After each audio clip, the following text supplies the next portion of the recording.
I mean, how people will perceive some women, parang ganun. Or the character. Oo. Bago ko tanggapin, syempre nagkaroon kami ng parang sit down, tapos pag-aaralan yung character, kwento nila yung characterization.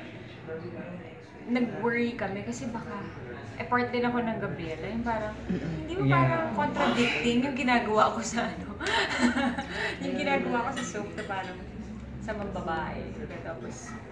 Tapos part ako ng sumusuporta sa mga inaaping babae. Did they say anything? Wala naman. Inisip lang namin na parang, okay lang kaya? Tapos na-realize namin, parang trabaho lang naman arte lang naman, di naman totoo Macy, it's Okay. like, it's a road. Oo, trabaho siya talaga.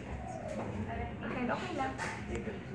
But eventually din ba, yung character mo, parang magkakaroon din siya in the end na parang redeeming factor din siya? Actually, Kasi so far naman parang na-explain din lang as episodes po ba na parang meron wala naman naman siya talagang pinagmumula. gagawing masama Kumbaga, hindi siya talaga totally, hindi niya ibibigay yung sarili niya.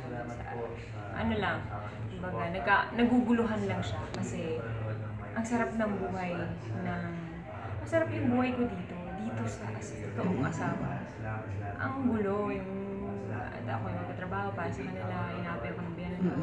Yung gano'n, yung di ba kung ikaw tao, tapos sa reality, di ba doon ka sa maayos na buhay, yung parang ayoko dito, ang gulo, di ba? Naghahanap ka ng masarap, maghahanap ka ng masaya, So yun lang yun, naguguluhan lang siya.